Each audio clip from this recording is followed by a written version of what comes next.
What is it? Did you figure out the 3 riddles and 3 melodies. That sure takes me back. The answer you seek lies hidden in memory. Looks like running to Tone Deaf Bard was the right call after all. Long ago, those mages came to Mondstadt, seeking to test their strength against mine.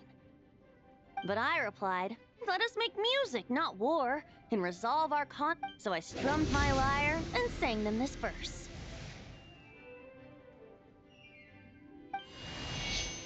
O wind, welcome now, my guests. Pass through verdant leaves unseen, where shape your formless self may take, and offer up a graceful scene, a fleeting gift for welcome's sake.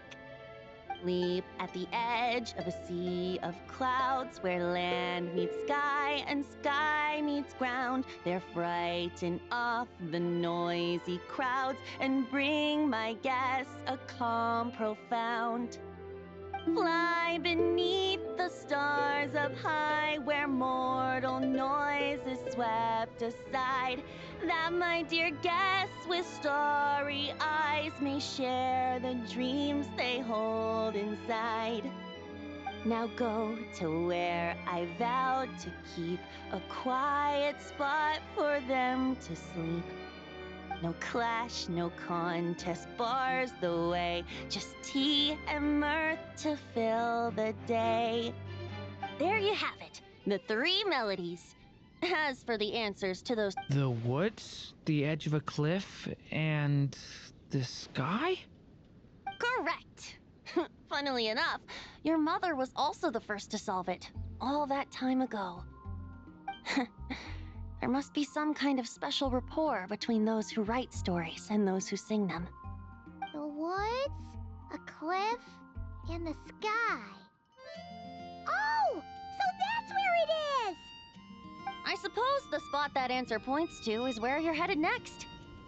You should know, after solving my riddle, the mages even accepted my proposal and made that location their official meeting spot. And going by what your book is suggesting, Guess you can be pretty reliable when it counts, huh? Great animal archon? Thanks for the help, Lord Barbados. Still got questions for me, huh? Yeah,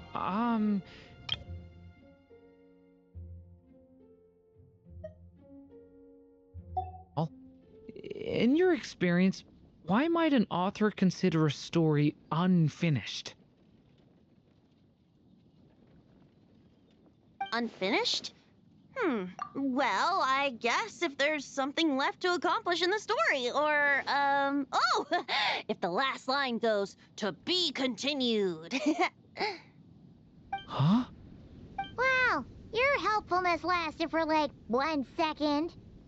In all seriousness, I would think the answer to that question lies in your mother's story itself. It's not my place to pry any further. All right then, we should get going.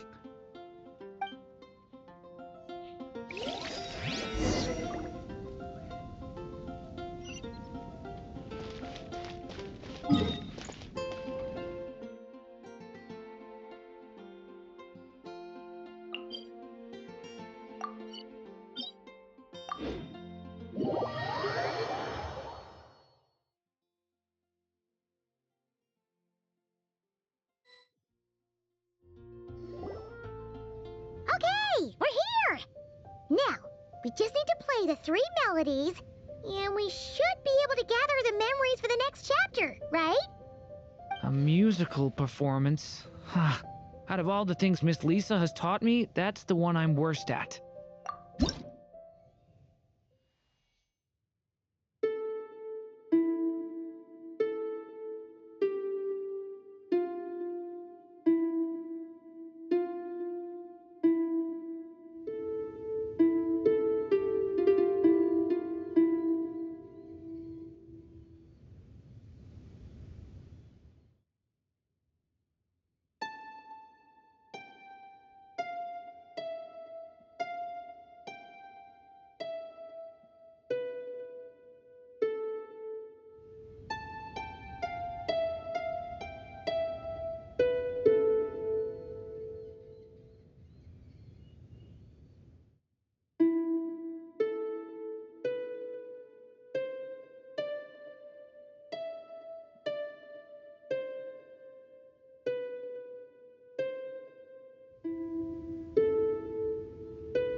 Even a war that shook the world could not halt the witches' gatherings. Yet even so, with the passing of time, 3 of their teacups no longer came to be set. The witches did not linger long in sorrow, for the Story Witch had brought glad tidings of her own. Born was her dragon child, safe and sound. Her fellow witches offered up their blessings, eagerly debating how to celebrate the child's birth.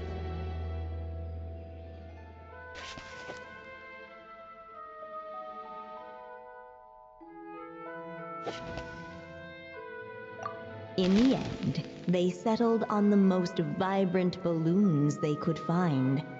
After all, what could be more joyous than the arrival of new life? And so, the witches' gathering turned into a birthday celebration.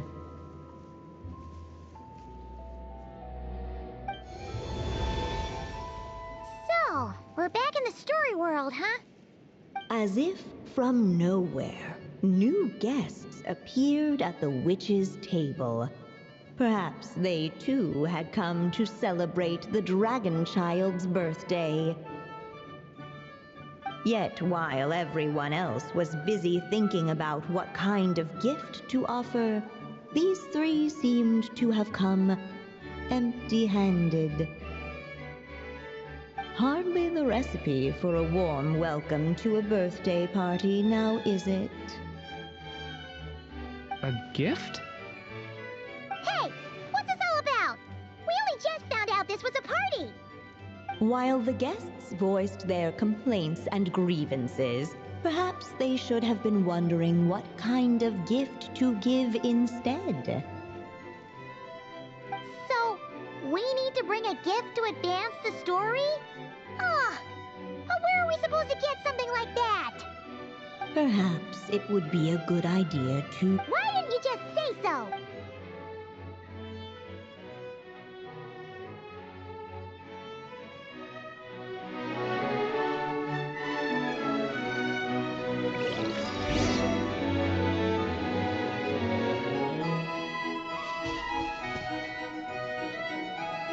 Hey, could we... At last, the guests found something to give the... Guess that's a yes then.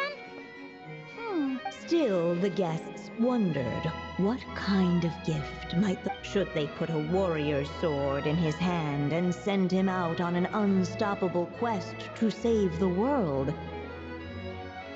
Or perhaps a wandering hero's slingshot and the promise of a life of endless, uncharted adventure. Or maybe even a scholar's tome and the chance to take on all the world's unsolved mystery. Okay. Wow. That's a lot of pressure. Oh yeah! Technically, we're actually picking a... You want me to choose? How come? For as long as I can remember, I've spent most of my time... I always thought my mother had everything written out for me already. Just like the toy figures in Constellation Metro. What did I want back then? Ah. Sounds like this is the perfect opportunity to answer it then. It's been a while since you left Simulanka, and after everything that's happened, it might be about time to start thinking about your future. Then let me give it some thought.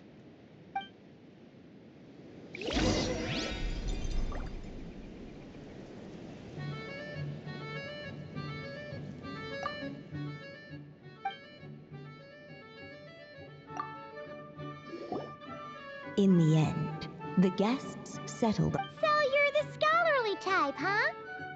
I just feel like I should learn... What makes you say that? I'll give you an example. Did you know that in Mondstadt, using fire to catch fish is a punishable offense? I thought she was just teaching me regular hunting techniques. It was only after Master Jean caught me, and so much of what's considered common knowledge in your world just wasn't in Simulanka. So I have to learn, or I'll keep causing trouble for everyone else. Paimon's not sure.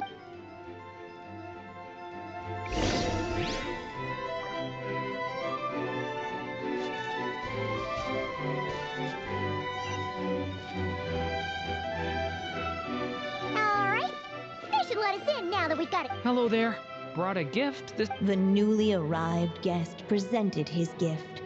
Accepting the guest's blessing, the Story Witch invited him and his friends to take their place around the table.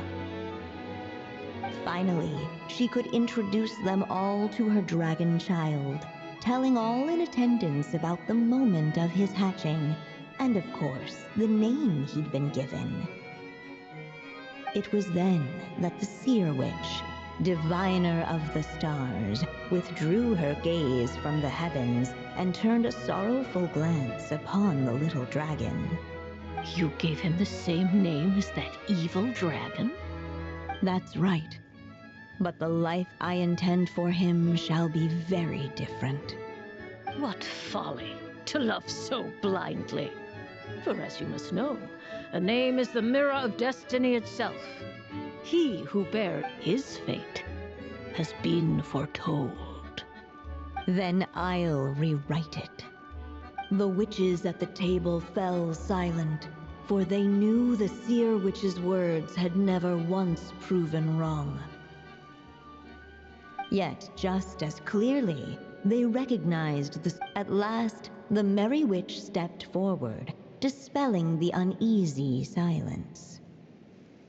So be it. Then we'll all lend a hand. Together, we shall rewrite this child's fate. You mean to defy one of the fundamental... I refuse to be shackled by such rules. Besides, this is a witches' gathering, is it not? Oh? Sounds like an interesting experiment. I suppose, were we to succeed in this endeavor, we might bring a touch of wonder. The Merry Witch finally talked them all round, just like she had done many times before. Warm and strong as the sun she was, so much so, in fact, that those who her light shined down upon, and so the witches readied their gifts, 3 marvels of the cosmos. For this child, I shall decipher the... For this child, I shall leave a formula powerful enough to unravel the very origins. For this child, I shall call upon wondrous magic to make possible his impossible wish. All the Story Witch had was the pen in her hand, yet with the love that flowed from it, she resolved to bring forth a marvel of her own. For this child, I shall leave behind the last story I will ever write, and with it, a path to an ending yet untold. With the witch's blessings given and received, the little dragon's fate at last began to turn. In the midst of the dragon child's birthday celebration, the Seer Witch proclaimed her prophecy. The child had been given the evil dragon's name, and with it, the burden of its fate. But hearing this, the Story Witch vowed to rewrite it all, for such was her love and resolve. And so the other witches offered their gifts in turn, marvels as rare as any in the cosmos. Together, they sought to test one of the fundamental laws of this world, in part to support a mother's love, and in part to sate their own curiosity. Oh, and I almost forgot. Our new guests came bearing blessings of their own. Who knows? Perhaps this extra dash of wisdom might be all the little dragon needs to change his fate.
looks like we've completed this chapter too.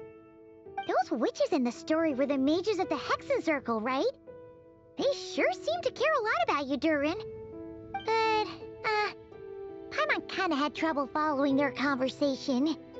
Just a bunch of mystery, as usual. The evil dragon's fate. Oh, is that what you're worried about? But didn't we already take care of that?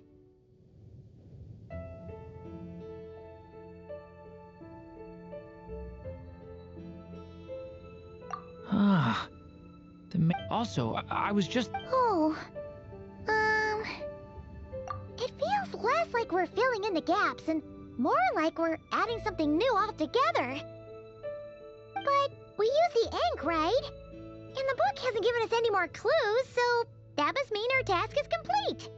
At least for now. Yeah, I guess we're doing something right.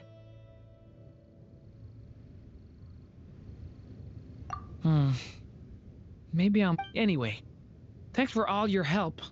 I'll let you know as soon as the book reveals a hint about the next chapter. Okay then. See you in the next chapter.